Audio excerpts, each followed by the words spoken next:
Welcome to Solero's Mage Guide to farming Elementium Ingots. Most people farming for these items are trying to complete their Thunder Fury Legendary One-Handed Sword quest. Every guide that I seem to find online shows you clearing this trash and going outside and resetting. The only downfall to doing that is that you can only do that 5 times in 1 hour. As I discovered on my Mage, I can do this every 2.5 minutes, which if timed perfectly allows me to do this 24 times in 1 hour. And to do this as a Mage, you need to spec into greater invisibility. So as you can see, I've already rounded up all the trash and I'm AoEing them down.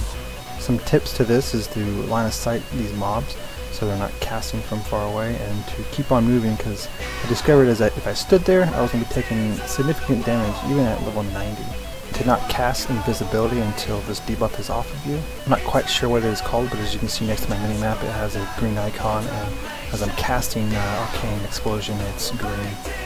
It is a poison, so you can buy potions to remove that, but I was still clearing trash so quickly and having to wait for my invisibility to come off cooldown that I didn't bring those with me. So at this point, I've rounded up all the Technician packs, I've killed them, and the debuff has fallen off, so I blink out and I go invis. So the remaining mobs that are up, they reset, but not only do they reset, it respawns the Technicians. And this is where this guide is so much different than the other ones where you go outside and reset.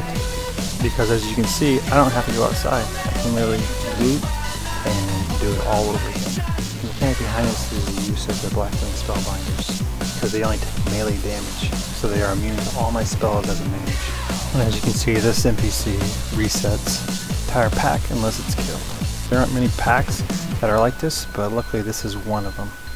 And since these NPCs are immune to my spells, I can just AoE and not worry about killing them. And why this works great as a mage. The only other class that could be able to do this quicker would be a druid, as they can prowl every 10 seconds. Rogues can vanish every 3 minutes, but as they do melee damage, they will be killing these spellbinders. And there's no point using invisibility pots as they have a 10-minute cooldown. So to quick recap, spec into greater invisibility, line of sight after you pull all the mobs, move around as you AoE until the Technicians are dead to avoid massive damage, and to cast invisibility once the poison debuff has fallen off, and to go in there with an empty bags because you will need to be looting a lot of items just so you can see all the stuff that's dropped.